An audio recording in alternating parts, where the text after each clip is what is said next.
एक गांव में रंगीला नाम का चाय वाला रहा करता था। वह बहुत ही मेहनती था और हमेशा बहुत ही ज़्यादा स्वादिष्ट चाय बनाया करता था।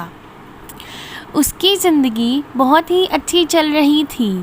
वह मेहनत से चाय बनाता और सारे गांव वालों को पिलाता। सभी गांव वालों को उसकी चाय बहुत पसंद थी। उसका दोस्त राजू एक बार उसकी दुकान पर आता और बोलता कि भाई रंगीला, तुम्हारी चाय इतनी स्वादिष्ट होने के बावजूद भी तुम्हारी इतनी छोटी दुकान है। तुम एक काम क्यों ना कर लो, तुम शहर में अपनी चाय की दुकान खोल लो। वहाँ तुम्हारी बहुत बिक्री होएगी क्योंकि तुम्हारी चाय का स्वाद बहुत ही ज़्यादा अच्छा है। तभी रंगीला बोलता कि भाई मेरे पास इतने पैसे नहीं। तो राजू ने उसे कहा कि मैं तुम्हें पैसे दूंगा और हम दोनों एक साथ मिलकर दुकान चलाएंगे। तभी से वो अपनी चाय की दुकान शहर में खोल लेता है। परंतु उसके गांव वाले लोग उसे बहुत याद करते और उसकी चाय के स्वाद के बिना उनका मन काम में भी ना लगता। तभी राजू की बहुत बिक्री होने लगी। वह सोचने लगा कि रंगीला की वजह से ये दुकान बहुत ज़्यादा चल रही है, परंतु अब मैं उसे पैसे नहीं बांटूंगा और मैं सारे पैसे अकेले ही रख लिया करूँगा। तभी अगले ही दिन वह रंगीला को बोलता कि तुम एक काम करो, तुम गांव में ही वापस चले जाओ।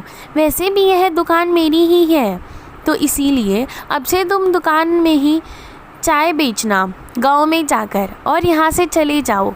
तभी रंगीला बोलता कि ठीक है, मुझे कोई दिक्कत नहीं, मैं दोबारा से अपने गांव में जाकर चाय बेच लिया करूँगा, परंतु मैंने तुम्हारे जैसा स्वार्थी आदमी नहीं देखा। तभी रंगीला बहुत दुखी हो जाता और सोचने लगता कि अब मैं क्या करूं, अब तो मेरे पास पैसे भी नहीं हैं। तभी रंगीला सोचता है कि मैं उधार लेकर दोबारा से चाय की दुकान शुरू कर दूंगा। और रंगीला अगले ही दिन गांव वापस चला जाता और वहां पर दोबारा से अपना ठेला लगाता। उसकी चाय इतनी मशहूर थी कि अगले ही दिन से सारे गांव वाले दोबारा उसकी चाय पीने आ जाते हैं और वह गांव वालों को सारी बात बताता। गांव वाले उसे पैसे देने में मदद करते हैं और उसकी ज़िंदगी अब फिर से थोड़ी ठीक हो चुकी थी। अब वह दोबारा से रोज़ाना गांव वालों को सुबह चाय पिलाया करता और सारे गांव वाले उसकी चाय से प्रसन्न हो जाया करते। परंतु राजू का काम बहुत मंदा चलने लगा। उसकी दुकान पर कोई भी ना आता और एक दिन दूसरी बिल्डिंग का सेठ आकर बोलता कि अब तुम्हारी चाय में वो स्वाद नहीं है, तो तुम कल से मेरी बिल्डिंग में चाय बेचना बंद कर दो। तभी राजू बहुत दुखी हो जाता और सोचता कि मेरी चाय अब बिक्री नहीं हो रही है। यह सब इस वजह से हुआ क्योंकि मैंने रंगीला को गाँव भेज दिया। अब राजू मन ही मन सोचता कि मैंने बहुत बड़ी गलती कर दी। मेरे से तो ढंग से चाय बनानी भी नहीं आती और मेरे सारे ग्राहक भी अब चले गए और मेरे पास जो 2-3 बिल्डिंग के कॉन्ट्रैक्ट थे वो भी चले गए।